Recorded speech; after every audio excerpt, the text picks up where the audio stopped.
আসসালামু আলাইকুম। সবাই এখানে জানতে চান যে ভাই ধান ফুলি বানানোর পরে যে কি আপনি কি স্প্রে দেন, তাই আজকে আর কি দেখাবো আপনাদের।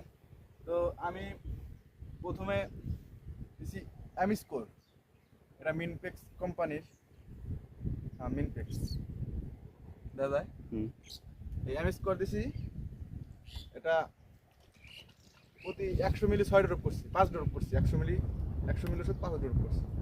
আর এর সাথে দিছি ইন্ডোল, এই যে ওষুধটা ফুলে বানানোর পরে এটা দিছি ডোরপে 100 মিলিতে আর কি 5 ড্রপ করছি। তো আপনারা এই এই ফুলে বানানোর সময় আর কি, এই ধানের জমিতে ফুলে বানানোর সময় আর কি এই ওষুধটা আর কি দিতেছি।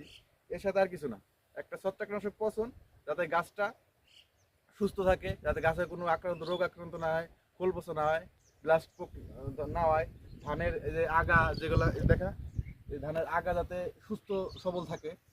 আর আর এই ইন্ডোল দিচ্ছি যাতে এটা গান্ধী, ফড়িং, এই চোষা জাতীয় যে পোকাগুলো আছে এটা সব দমন হয়ে যাবে। এটা আর কি অনেক একটা ভালো একটা ওষুধ।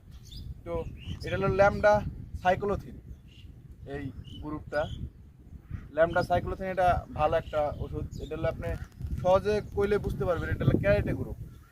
ক্যারেটে যে একটা সিনজেন্টারে যে ক্যারেট আছে, ক্যারেটে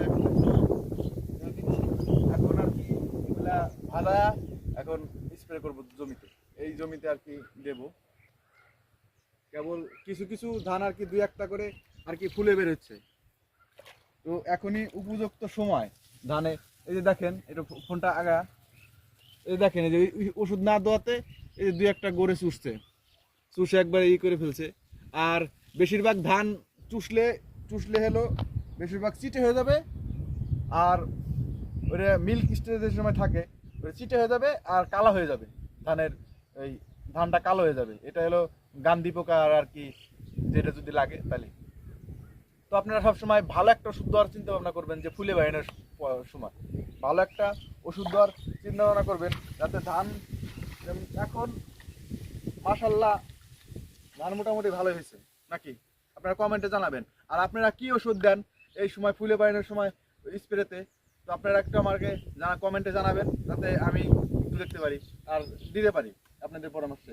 আর যদি আপনাদের কোনো পরামর্শ থাকে তাহলে আমাকে একটু জানাবেন, যাতে আপনাদের কাছ থেকে আমি শিখতে পারি কিছু। এই ছিল আজকের ভিডিও। আসসালামু আলাইকুম।